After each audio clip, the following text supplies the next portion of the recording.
Ray,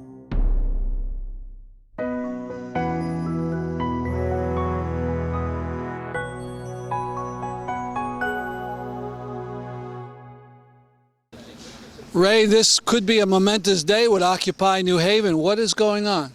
Well, at the moment, the first step is we're waiting on the results of an injunction that we filed in federal court in Bridgeport. They're meeting at 10, and whenever they've resolved that, we'll find out, and either it's we have a stay or we don't. If we don't, the understanding we have is that we're supposed to be gone by 12 noon today.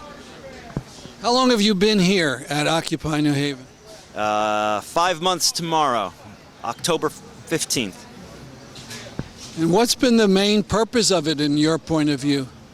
In my point of view is that the tents, the encampment have been an incredible symbol of grabbing back, taking back, occupying a piece of our lives that's been taken from us. The corporate state has bought and sold everything there is. And this little piece of dirt is ours. And it's public space, and we have a right to it. And from this point, we can spread the word of what we think needs to be done to save America. Now, after all these months, what has changed? Who is demanding that you leave? It's a complicated issue on the Green because the Green is actually owned by the proprietors of the Green, which have had it since like 1640. They're a group that self-appoint each other.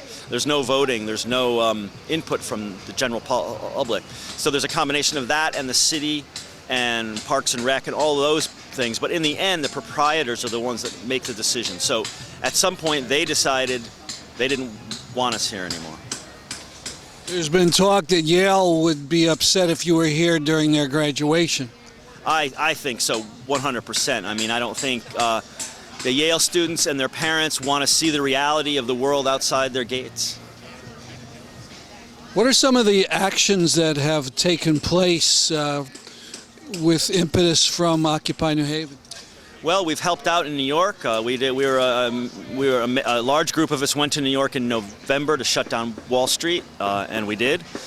We even ended up having 2 arrests from our group. We were involved in February 29th, trying to talk to Pfizer in Groton. They refused to talk to us, so we blockaded the main entrance again with some arrests.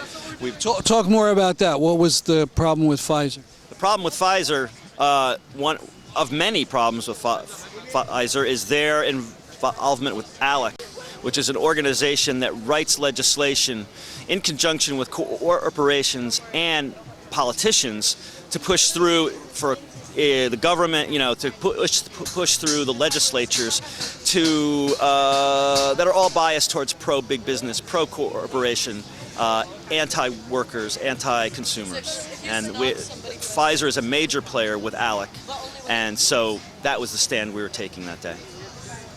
And I cut you off, so what are other actions? There was a big one with labor, about 1,000 people marching in, what was that, November or December?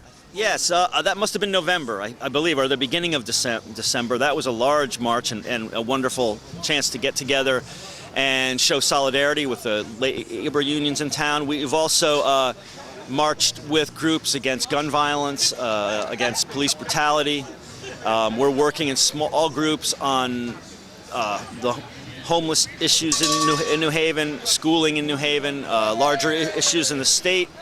We have had folks go down to Washington, D.C. for events. We're looking at the G8 next, which of course has been moved from Chicago because they're afraid of the voice of the 99% being heard.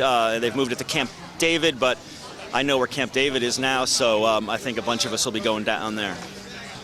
And the whole idea of the 1% is a very important understanding to bring to American people because, with all the flag waving, we're all together, we're all united, but actually the idea that the 1% are running the country is a breakthrough for people.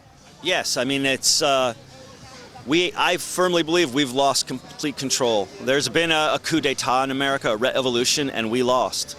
And the 1%, the corporate giants won. And we have to take that back, and there's more of us than them. So when everyone realizes that, then we can do it.